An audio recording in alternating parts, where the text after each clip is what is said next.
Turim natūralią augmeniją namuose. Kinai įdėjo tokį bumerangą. Lašo toliau. Bam! Labas rytas! Štai ir mes vėl prie namuko. Ir kągi, kaip matote, žolė apaugus. Skambino sodo pirmininkė. Sako, nusišienaukit pievą apaugus. Aš galvojau, kadangi išlyginta jau tenais neauksta žolė, bet kaip matot, gerokai ataugo. Sako, pirmininkė išmatuos jums, duos baudą, važiuokit kuo greičiau ir nusišienaukit. Tai mes tą ir padarysim. Ir sako, pas jūs ten pievai šliužai veisėsi, reikia jos kažkaip su jais kovoti, nuodyti. Tai jeigu turit kokių patarimų, kaip kovoti su šliužais, kurie viską griaužia, prašom parašykit ir galit pastatyti laiką ir follow.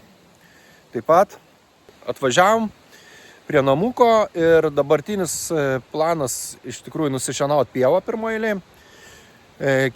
Kiti žingsniai bus, kad reikės pasijungti viduj instaliaciją šildomam grindim, padaryti grindį šildomą. Taip pat užsilikoninsim visus kraštus silikonu, kad nebūtų tarpų, kad būtų šilčiau namukė. Dar pasijungsim anteną internetui, nes labai prastas interneto ryšys, todėl pastatysim papildomą anteną, kad būtų geresnis ryšys ir galėtume naudotis internetu ir aš galėčiau jum įkelti naujus video greičiau. Taigi, statykit laiką ir follow ir mes judam prie darbų. Turim natūralią augmeniją namuose. Gaila, tik tais nulūžo. Augaliukas ir nebestovi. Taip, žodžiu, žolytė išaugo namukė. Nežinau, ar palikt, kad toliau augtų, bet kadangi nulūžo, tai tikriausiai jau nebepaliksiu.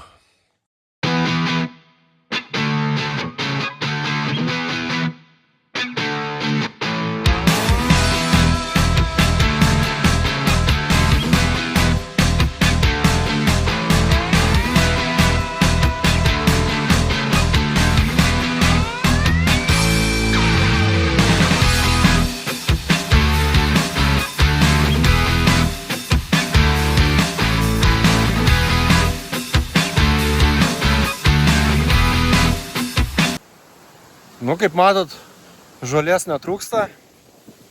Galvojau, apsisėsiu žolę.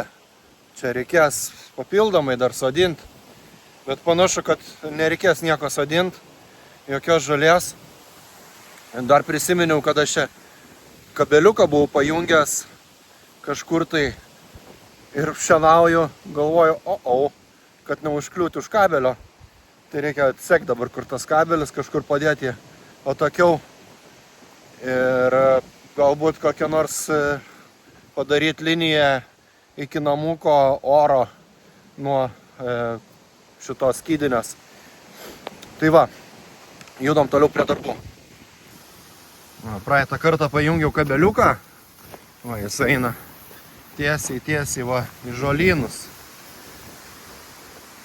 Žolės tiesiai, tai aš nežinau kaip čia dabar su tuo daryti reikaliuku. Reikia po žemę kasti ir kabeliuką, bet aišku aš ant greitųjų čia taip pajungiau tiesiog, galvoju, kad būtų namukė elektra.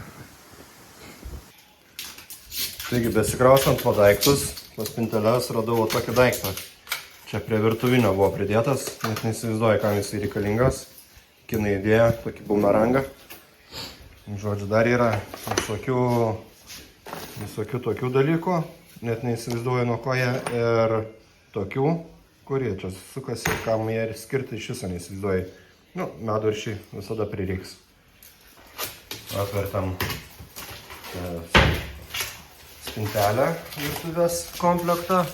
Yra paruošta vieta koneliam. O čia, žodžiu, sakinėsim koneles.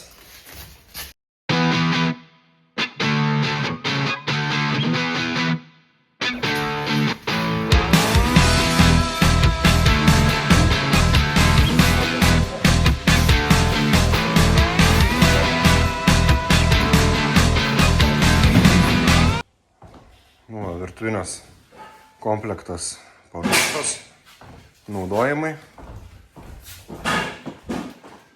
Tai va, šitas daiktas išsiaiškinam, nuo ko yra. Jis yra va čia va.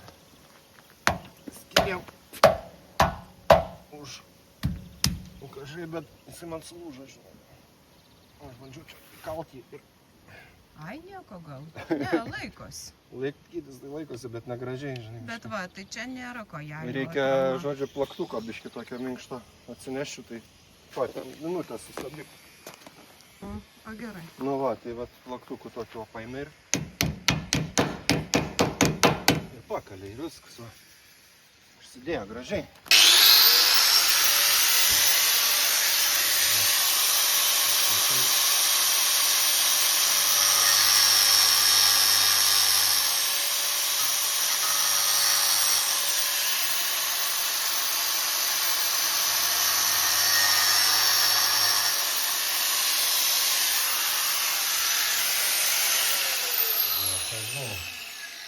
Kažkaip taip. Išminėk.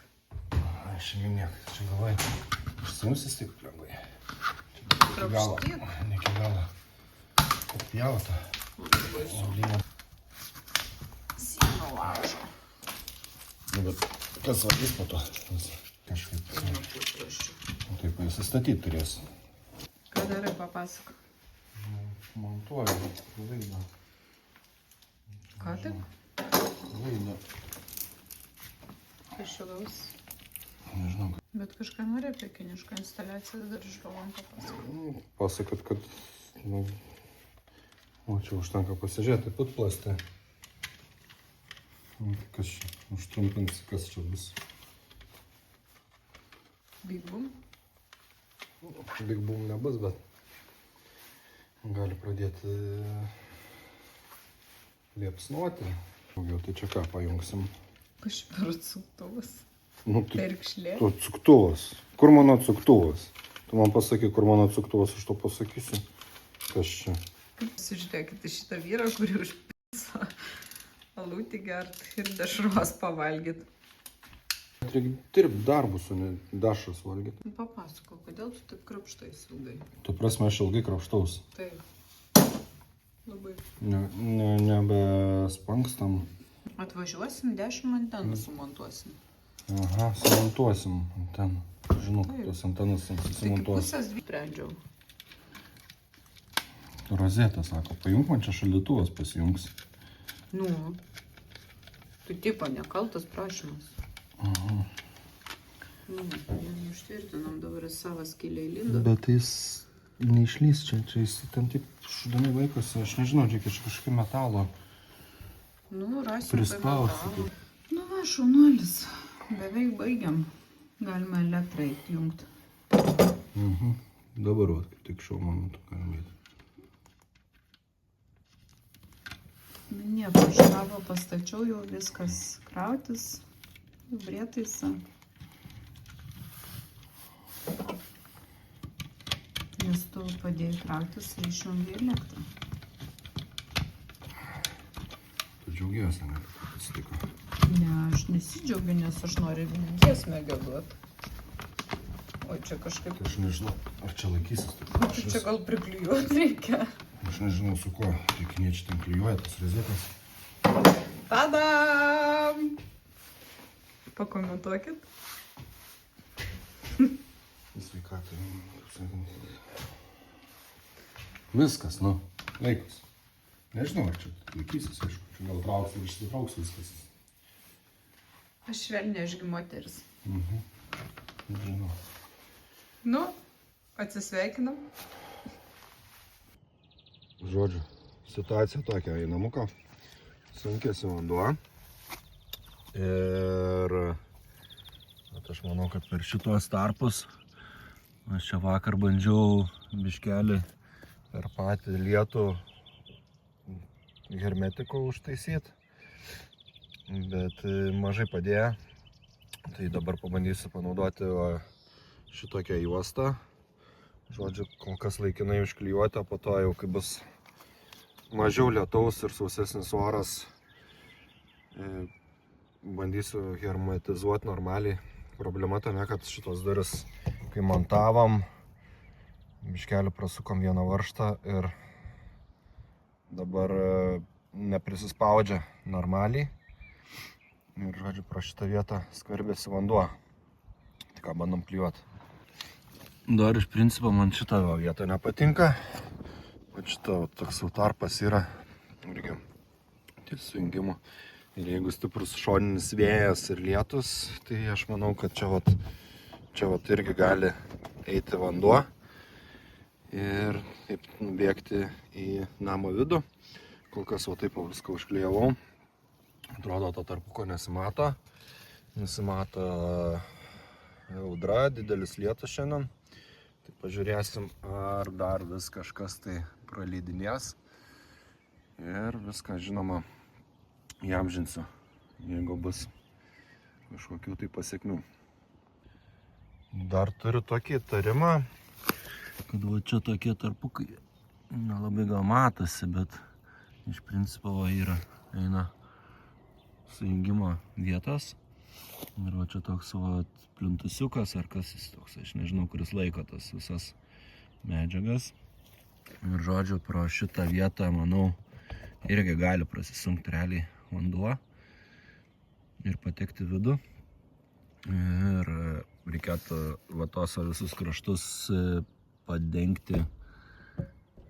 Nelabai matosi, galim būtų kažkaip tai pastumti vidų.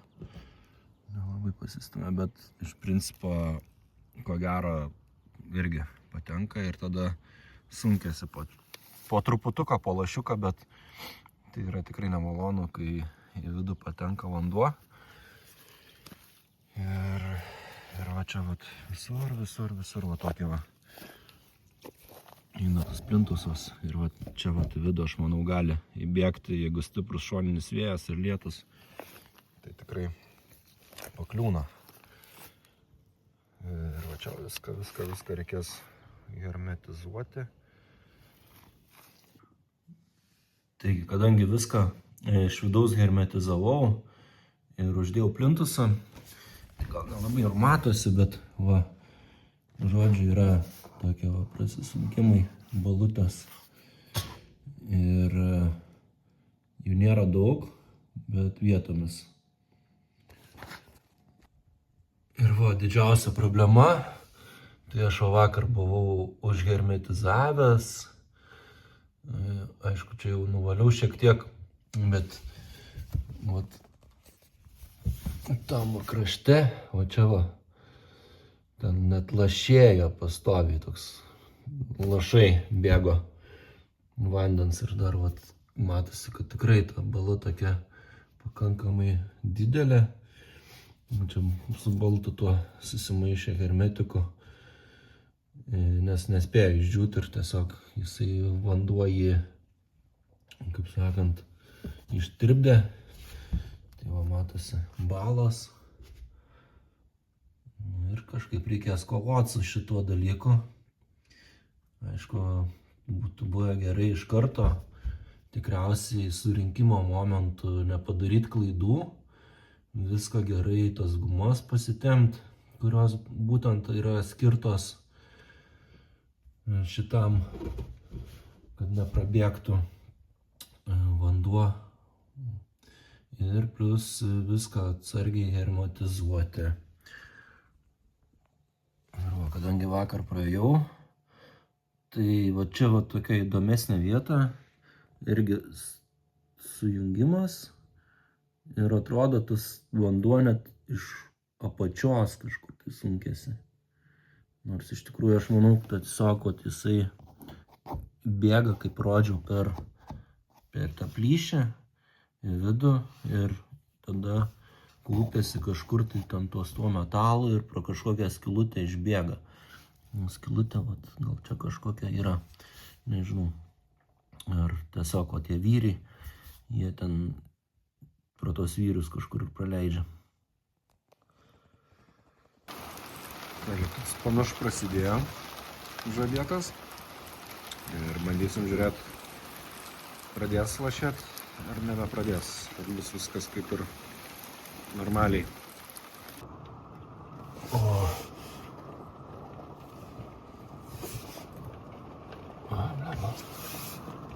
Tai kaip matot, izolkė nelabai gelbėja, vis tiek lašo toliau. Nors rūšklio izoliacinė medžiaga vadinasi kažkur tai prateka per kitą vietą. Ir teks ieškoti, kurioje čia vietoj taip nutinka.